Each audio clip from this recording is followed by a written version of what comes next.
아멘. 오늘 함께 예배드리시는 모든 분들 한 주간 평안하셨기를 바라고, 이렇게 뵙고 싶었는데 함께 뵙고 예배를 드리게 되니까 참으로 좋습니다. 우리가 계속해서 놀라운 하나님의 은혜, 이 말씀을 시리즈로 해서 계속해서 말씀을 나누고 있는데, 지난주까지 디도서의 말씀을 가지고 은혜를 나눴고, 오늘은 갈라디아서로 넘어가서 우리가 이 갈라디아서 자유의 삶이라는 제목으로 함께 은혜를 나누려고 합니다.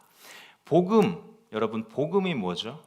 복음은, 그렇죠. 너무 똑똑하셔요. Good news. 네, 가로 기쁜 소식, 좋은 소식, 아름다운 소식이지만 사실 해방의 선포와도 같은 그런 소식입니다. 오늘날 그 많은 사람들이 자유에 대해서 이야기를 하고 있지만, 실제로 그 많은 사람들이 자유를 누리며 살지 못하고 있는 것을 우리가 보게 됩니다. 자유로 인한 승리의 삶을 살고 있지 못합니다.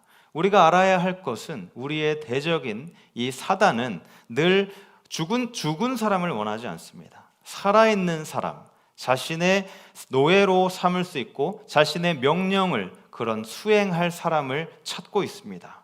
그래서 많은 사람들을 노예로 삼고 있고, 우리가 아이러니한 것은 그런 사단의 노예로 살아가고 있는 사람들이 더욱 열심히 자유를 외치고 있다는 것입니다. 예수님 안에서 우리가 누리는 진정한 자유에 대해서 오늘 성경이 우리에게 무엇을 가르쳐 주는지 함께 주목하시기 바랍니다. 오늘 본문을 세번역 성경으로 다시 한번 같이 읽도록 하겠습니다. 시작. 그리스도께서 우리를 해방시켜 주셔서 자유를 누리게 하셨습니다. 그러므로 굳게 서서 다시는 종살이의 멍에를 매지 마십시오. 아멘. 오늘 대강절을 맞이해서 우리가 기다리는 예수님이 오신 이유 중에 하나는 바로 우리를 자유롭게 하시기 위해서 이 땅에 오셨습니다. 우리는 예수 그리스도 안에서 누리는 이 자유에 대해서 말씀을 나누려고 하는데, 예수님께서 주시는 자유의 삶의 범위가 어디까지일까요? 예수님께서 우리를 무엇으로부터 자유롭게 해주시는 것일까요? 첫 번째로 우리를 자유롭게 해주시는 것은 바로 율법주의입니다. 예수님께서 우리를 율법주의로부터 자유롭게 해주십니다. 이것이 바로 갈라디아서의 핵심 내용입니다. 우리가 율법주의의 속박으로부터 해방이 되었다. 다시 한번 5장 1절을 보시면은 우리를 종살이의 멍에, 종의 멍에, 이것은 자기 노력의 멍에이고, 이것을 다른 말로 해석하면 율법주의의 멍에라고 할 수 있습니다. 갈라디아서 1장 6절에서 7절을 보시면, 그리스도의 은혜로 너희를 부르신 이를 이같이 속히 떠나 다른 복음을 따르는 것을 내가 이상하게 여기노라. 다른 복음은 없나니 다만 어떤 사람들이 너희를 교란하여 그리스도의 복음을 변하게 하려 함이라. 우리가 사단에 대해서 기억해야 할 것은, 자신이 원하는 것은 무엇이든지 그 좋은 것을 가져다가 변질을 시킨다는 것입니다. 무엇이든지 가져다가 자신의 마음에 맞게 바꾸어 버린다. 지난주에도 말씀드렸던 것처럼 사단은 복음을 부정하는 것이 아니라 복음을 왜곡시키고 복음을 변질시킵니다. 왜냐하면 자신이 복음을 왜곡시키고 변질시켰을 때 더 많은 사람들을 자신의 노예로 만들 수 있기 때문입니다. 방금 읽은 그 갈라디아서 1장 6절, 진정한 복음에서 떠나 다른 복음, 왜곡된 복음을 따르는 것이 진정 놀라운 일이고 안타깝다고 바울이 이야기를 하고 있습니다. 7절에 복음을 변하게 하려 하는 것, 이것이 왜곡된 복음이고 그러한 복음은 없다라고 강력하게 이야기를 하고 있습니다. 바울은 자유를 위한 투사였습니다. 갈라디아 교인들에게 이 편지를 쓰면서 그 갈라디아 교인들의 진정한 자유의 삶을 누리기를 원했습니다. 그런데 복음을 왜곡하는 사람들이 들어와서 구원받기 위해서는 어떤 특정한 행동을 해야 한다, 어떤 특정한 행위를 해야 한다라고 가르치기 시작했습니다. 그리고 그것이 바로 율법주의였습니다. 그리고 바울은 자유의 투사로서 우리가 말하는 이 복음은 절대로 타협할 수 있는 것이 아니다라고 이야기를 합니다. 그렇게 6절에서 다른 복음이 있다고 말하면서 그 복음이 진짜 복음처럼 들릴지 모르지만 사실은 너희에게 전해진 그것은 가짜 복음이라고 이야기를 하고 있습니다. 우리를 율법주의의 아래에 두려고 하는 그런 사람들이 이 시대에도 항상 있습니다. 갈라디아서 4장 7절의 말씀을 같이 읽도록 하겠습니다. 시작. 그러므로 내가 이후로는 종이 아니요 아들이니 아들이면 하나님 말미암아 유업을 받을 자니라. 자, 여기서 종이라는 말은 무엇이죠? 말 그대로 노예를 뜻합니다. 노예. 여기서 말하는 아들과 노예의 차이점이 무엇입니까? 아들과 노예의 차이점. 노예는 자신이 한 그 일로부터 자신의 가치가 인정을 받게 됩니다. 노예는 한 반면에 그 아들은 자신이 누구인지 그 지위에 근거해서 인정이 되어주는 것입니다. 노예는 주인을 어떻게 기쁘시게 할까를 생각하면서 하루를 시작을 합니다. 반면에 아들은 자신의 그 아들된 지위가 있기 때문에 아무것도 걱정하지 않고 편안하게 생활을 합니다. 노예는 하루가 끝났을 때에 자신이 행했던 일에 대해서 가치가 주어지고 그 다음날 또 어떻게 주인을 기쁘시게 할까 걱정을 하는 반면에 아들은 아무것도 걱정을 하지 않고 그냥 편안하게 자신이 불안해하지 않고 안심하면서 지냅니다. 자, 이제 4장 7절을 다시 한번 같이 읽도록 하겠습니다. 시작. 그러므로 내가 이후로는 종이 아니요 아들이니 아들이면 하나님으로 말미암아 유업을 받을 자니라. 우리가 뭐라고 이야기를 하죠? 아들이라고 이야기를 합니다. 아들, 딸, 하나님의 자녀. 우리에게 주신 그 지위로 말미암아 우리가 걱정할 필요 없는 하나님의 아들, 하나님의 딸이라고 이야기를 합니다. 그런데 갈라디아 교인들은 거짓 교사들이 들어와서 복음을 왜곡하며 너희가 구원을 받기 위해서 이것도 해야 하고 저것도 해야 한다라고 가르치기 시작했습니다. 그리고 그렇게 만들어 버렸습니다. 구원을 받는 조건이 행동이 되게 되면 하나님이 정하신 그 기준에 은혜에서 점점 멀어지게 되는 것입니다. 갈라디아서에 등장했던 거짓 교사들은 예수님의 그 복음을 왜곡했습니다. 하나님은 절대로 여러분들에게 이렇게 이야기하시지 않습니다.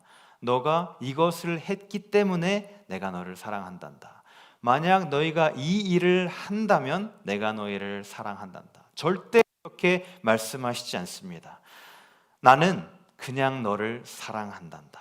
그냥 사랑한다 라고만 말씀하십니다. 하나님은 은혜로 우리를 사랑하시는 것입니다. 그렇기 때문에 그것을 하나님의 은혜라고 부르는 것입니다. 무조건적인 은혜입니다. 여러분, 하나님에 대한 사랑은 무조건적입니다. 그것은 하나님의 본성에서 흘러나오는 것입니다.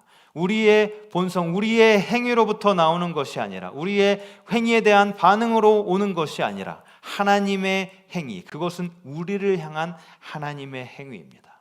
계속해서 제가 말씀드리는 것, 하나님께서 우리가 가치가 있기 때문에 우리를 사랑하시는 것이 아니라 우리를 사랑하시기 때문에 우리에게 가치가 주어지는 것이라. 하나님께서 우리를 사랑하기 위해서 우리를 절대로 변화시키시지 않습니다. 하나님께서 우리를 사랑하시기 때문에 우리가 그 사랑에 힘입어 변화가 되는 것입니다. 여러분, 이것이 바로 놀라운 은혜입니다. 그 복음을 왜곡하는 사람들이 있는데 그것이 바로 율법주의. 우리는 그 율법주의의 속박에서 벗어나야 합니다. 그리고 두 번째로 주어지는 우리의 속박에서 벗어나야 할 것은 바로 비판입니다. 비판의 속박에서도 벗어나야 합니다.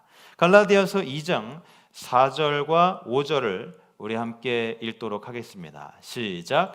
이는 가만히 들어온 거짓 형제들 때문이라. 그들이 가만히 들어온 것은 그리스도 예수 안에서 우리가 가진 자유를 엿보고 우리를 종으로 삼고자 함이로되 그들에게 우리가 한시도 복종하지 아니하였으니 이는 복음의 진리가 항상 너희 가운데 있게 하려 함이라.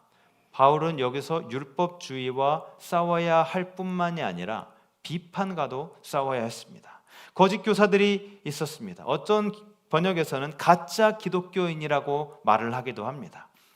그들은 수많은 규칙과 율법을 내세우면서 갈라디아 교인들에게 너희가 구원을 얻기 위해서 이 많은 규칙들을 따라야 한다라고 가르쳤습니다. 그래야 구원을 받을 수 있다. 그들은 은혜를 파괴하는 사람들이었습니다.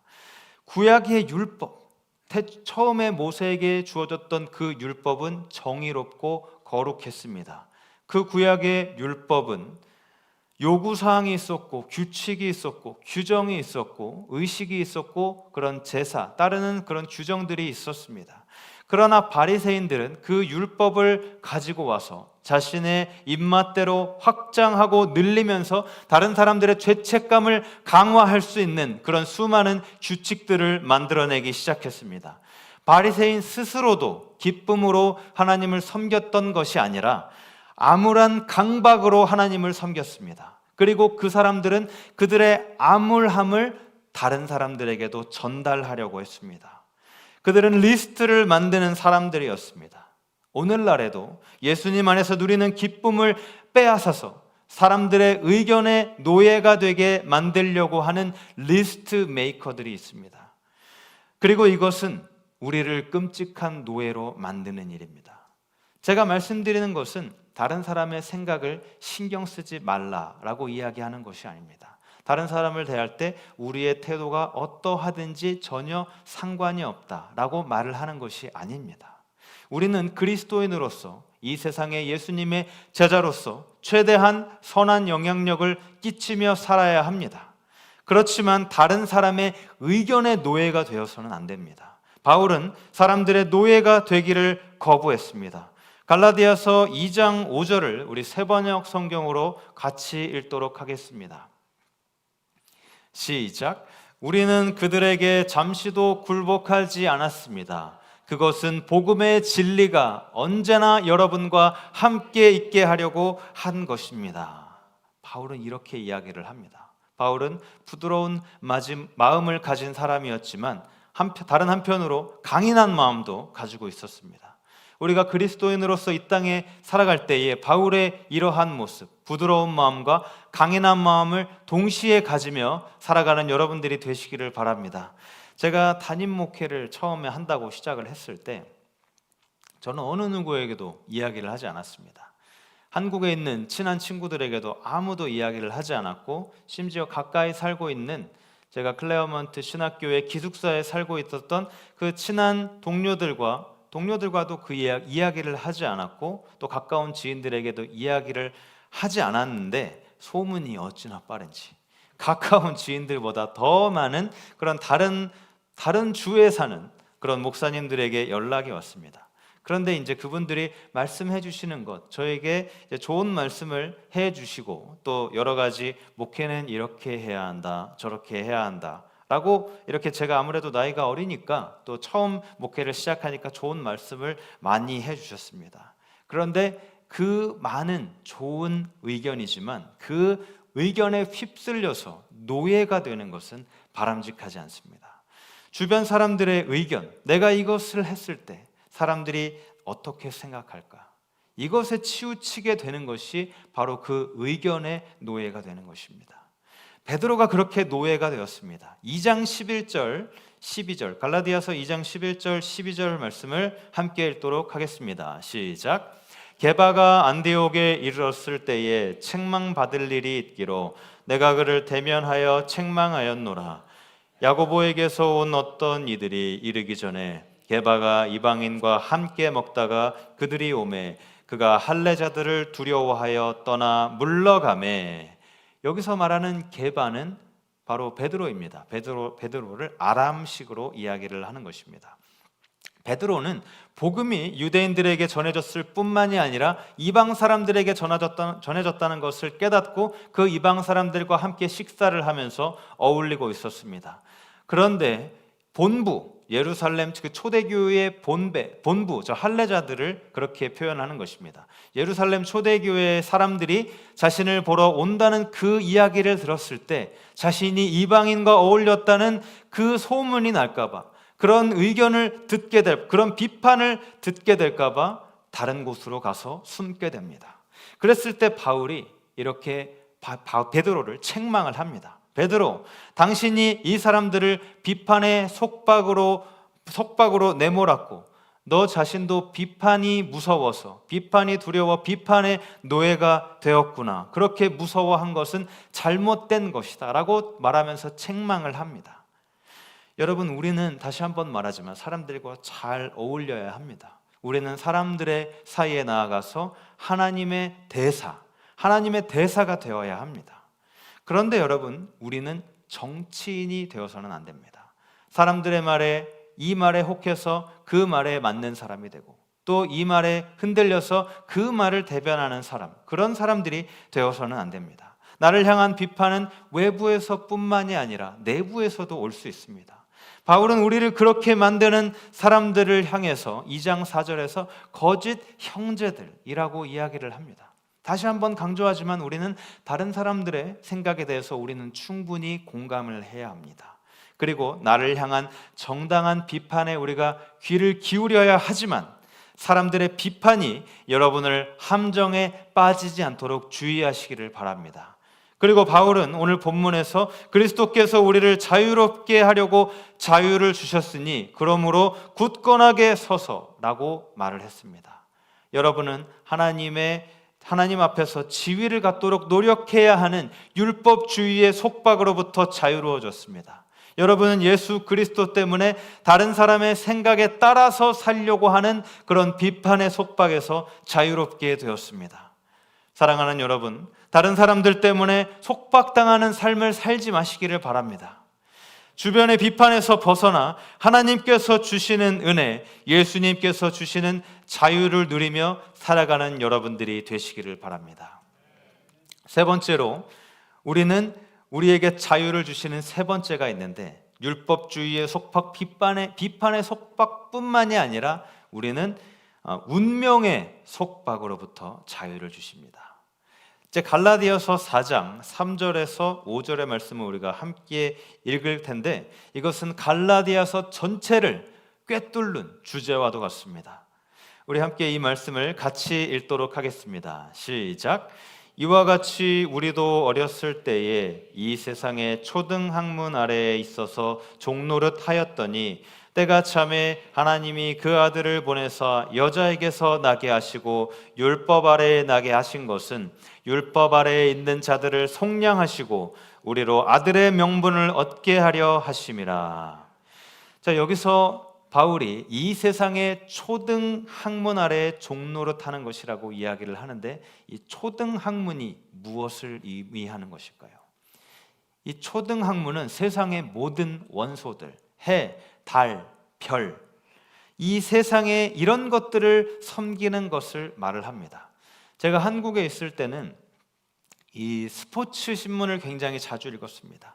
스포츠 신문, 제가 운동을 좋아하기 때문에 야구, 축구, 그런 농구에 대한 소식을 잘 전해주는 그런 스포츠 신문을 항상 읽었는데, 그 스포츠 신문에 항상 등장하는 것이 있습니다.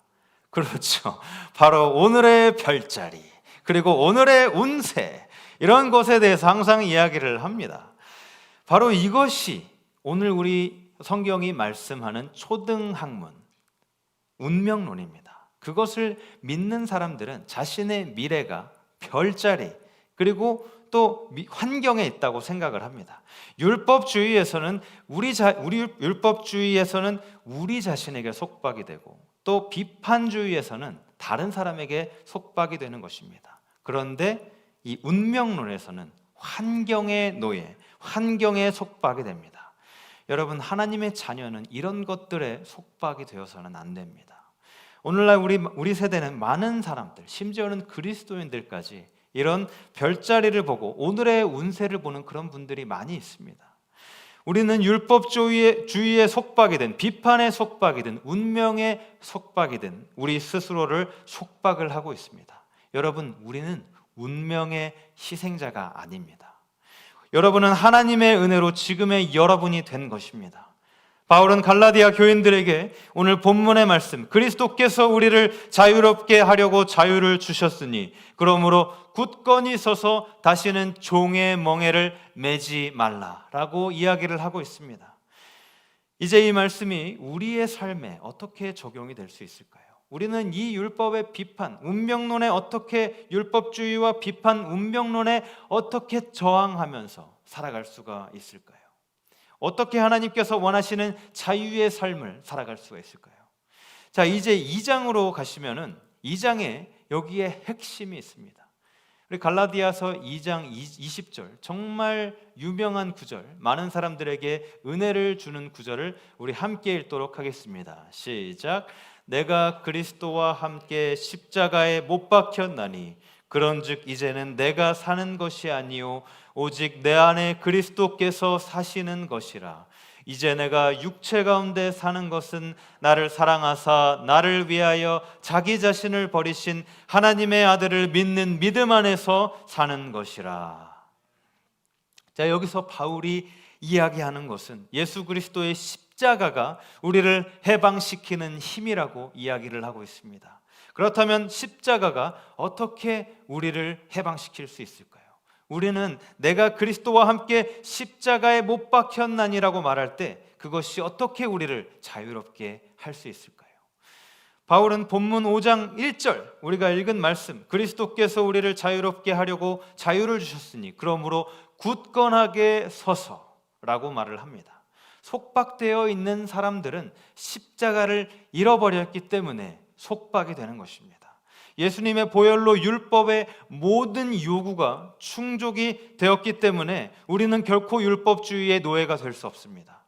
율법이 우리에게 요구한 모든 것을 예수님께서 성취하셨습니다. 비판은 어떻죠? 십자가가 어떻게 나를 비판으로부터 자유롭게 할 수 있을까요? 우리가 이렇게 말할 때 우리가 자유롭게 될 수 있습니다. 당신이 나에게 무슨 말을 하든지 예수님은 나를 위해서 죽으실 만큼 나를 사랑하셨습니다. 그것이 나를 비판으로부터 자유롭게 해줍니다. 내가 그것을 알기 때문에 당신이 나에게 하는 비판으로부터 내가 자유로울 수 있습니다. 자, 그리고 십자가는 어떻게 우리를 운명론에서 해방시켜 줄까요? 십자가는 우리가 창세전부터 하나님의 마음, 하나님의 생각에 있었다는 것을 알게 해주기 때문에 우리가 운명론에서 자유롭게 해줄 수 있습니다. 사람은 환경의 영향을 받는 사람이 아니라 하나님의 은혜에 영향을 받는 사람들입니다.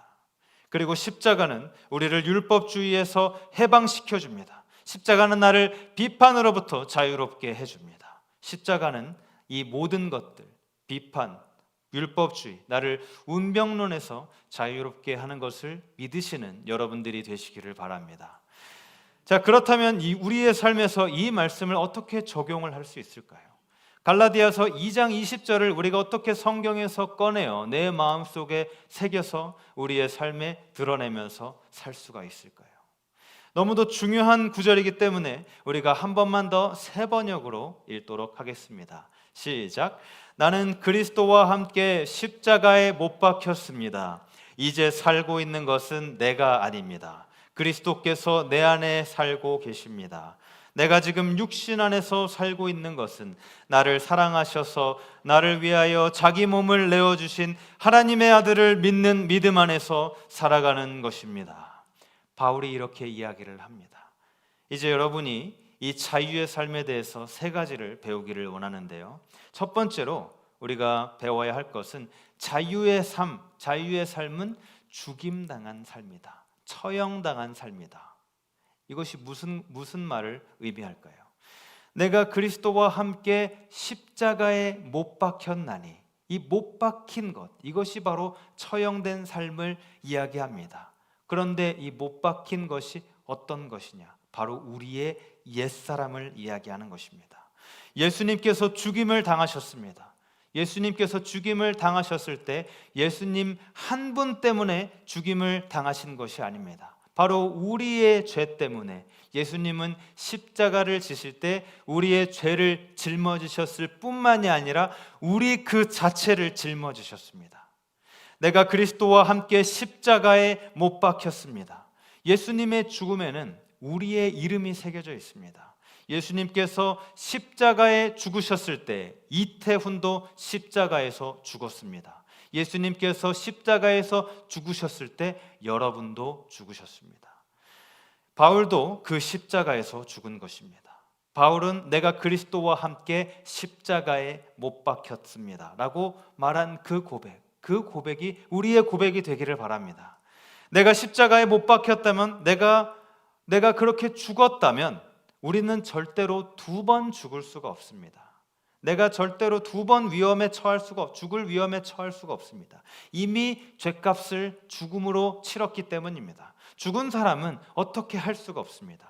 나는 그리스도와 함께 십자가에 못 박혔습니다. 나는 그분과 함께 죽었습니다. 이것이 바로 처형된 삶, 죽은 삶입니다.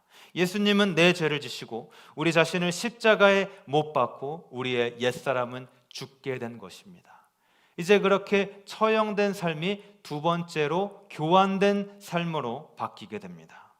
이제 20절을 다시 한번 자세히 보시기 바랍니다. 내가 그리스도와 함께 십자가에 못 박혔나니, 같이 읽도록 하겠습니다. 그런즉 이제는 내가 사는 것이 아니요 오직 내 안에 그리스도께서 사시는 것이라. 그것이 바로 단순히 변화된 삶이 아니라 교환된 삶, 예수님과 내가 교환된 삶입니다. 예수님이 죽으셨을 때 예수님이 나를 위해 죽으셨습니다. 예수님께서 부활하셨을 때 우리도 예수님과 함께 부활하셨습니다.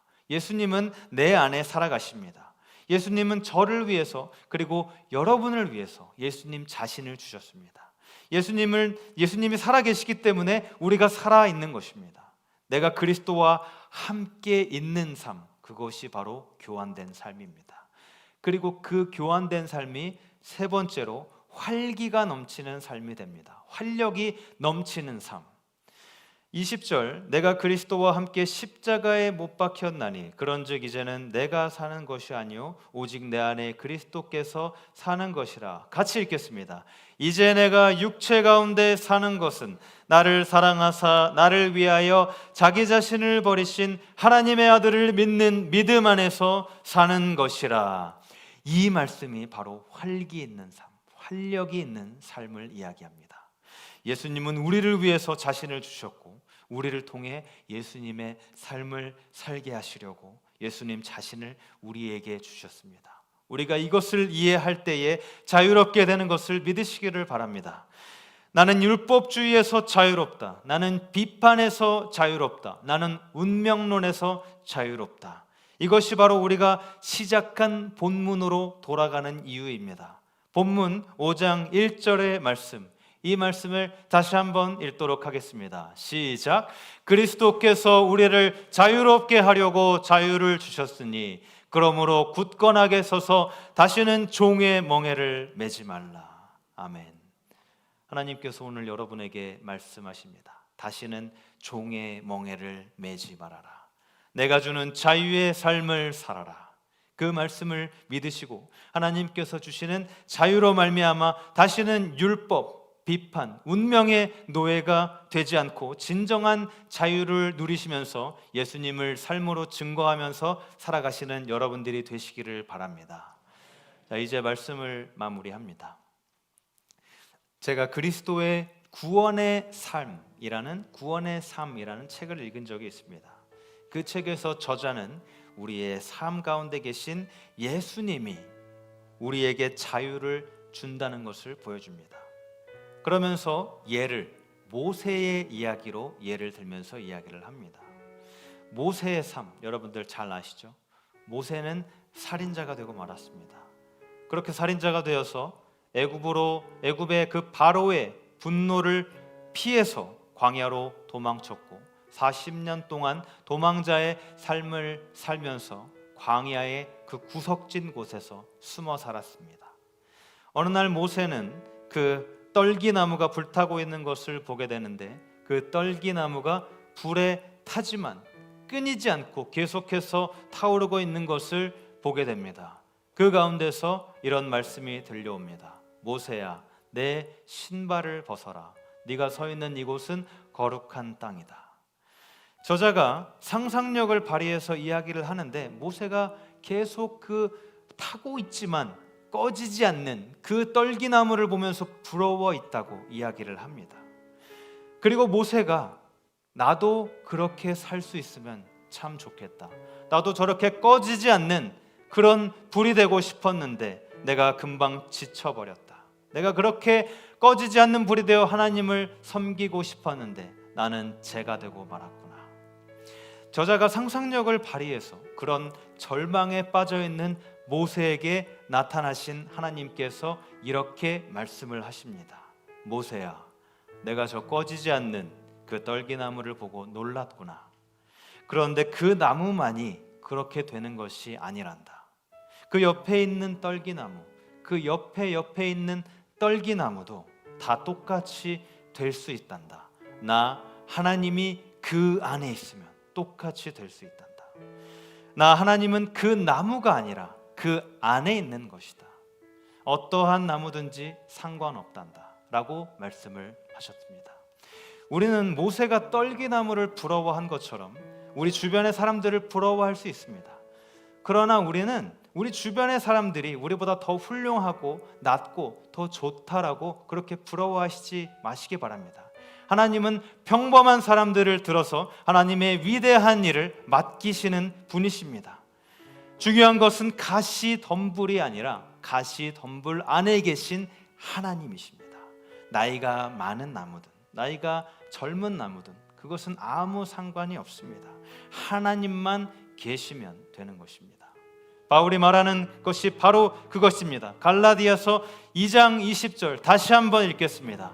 내가 그리스도와 함께 십자가에 못 박혔나니 그런즉 이제는 내가 사는 것이 아니요 오직 내 안에 그리스도께서 사시는 것이라. 내 안에 사시는 분은 바로 예수 그리스도이십니다. 사랑하는 여러분, 예수님께서 우리를 자유롭게 해주시기 위해서 그러한 일을 하셨다는 것을 늘 기억하시기를 바랍니다. 그것이 복음, 그것이 기쁜 소식입니다.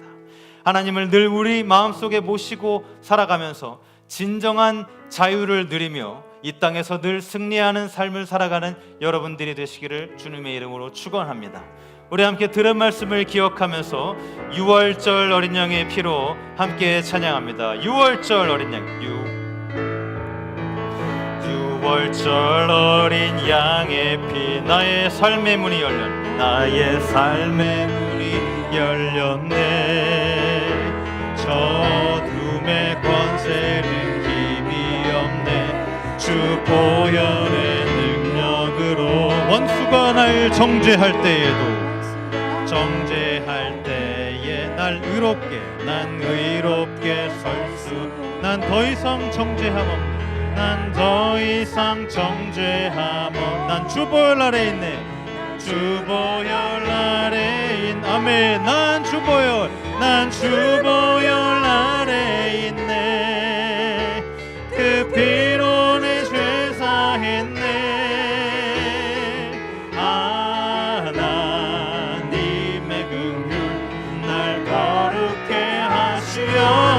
아멘. 난 주보혈, 주보혈 아래 있네. 난 원수의 어떠한 공격에도 더 이상 넘어지지 않네. 난 주보혈 아멘. 난 주보혈 아래 있네. 난 주보혈 아래 있네. 그 피로 내 죄 사했네. 내 죄 사했네. 날 거룩해 하시었네. 하시온 아멘. 난 주보혈, 난 주보혈 아래 있네. 난 원수의 어떠한 공격에도 더 이상 넘어지지 않네. 난 주보혈. 우리 들은 말씀을 가지고 다 함께 통성으로 기도합니다. 하나님 감사합니다.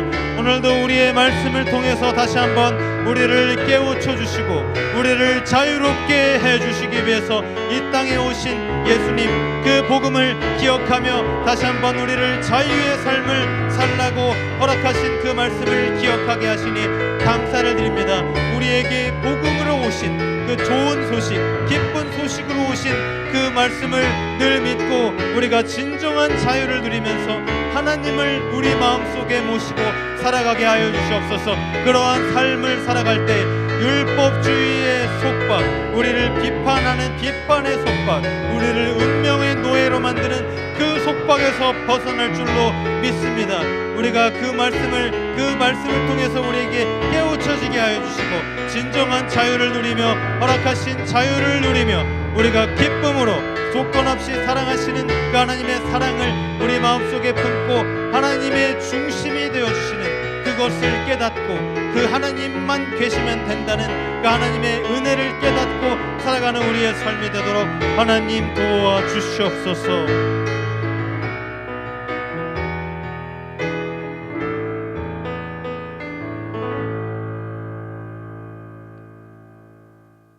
하나님, 오늘도 말씀을 통해서 우리에게 은혜를 주시고 우리에게 주신 복음 자유의 삶을 어떻게 살아야 하는지 깨우쳐 주시니 감사를 드립니다. 우리에게 허락하신 자유를 제대로 누리지 못하고 살아갈 때에 하나님께서 우리를 조건 없이 사랑하시는 은혜를 다시 한번 깨닫고 있는 모습 그대로 사랑하시는 그 하나님의 모습을 깨닫고 은혜에 감사하는 우리가 되도록 도와주시옵소서. 우리를 노예로 만들려는 그 사단의 계략에 빠지지 않게 하시고 율법의 노예, 비판의 속박, 운명의 속박에 빠지지 않고 우리를 자유롭게 하신 예수님, 그 예수님을 늘 마음의 중심에 모시고 살아가는 우리가 되게 하여 주시옵소서. 우리가 자유 안에 굳건히 서도록 도와주시옵소서. 예수님의 이름으로 기도드립니다. 아멘.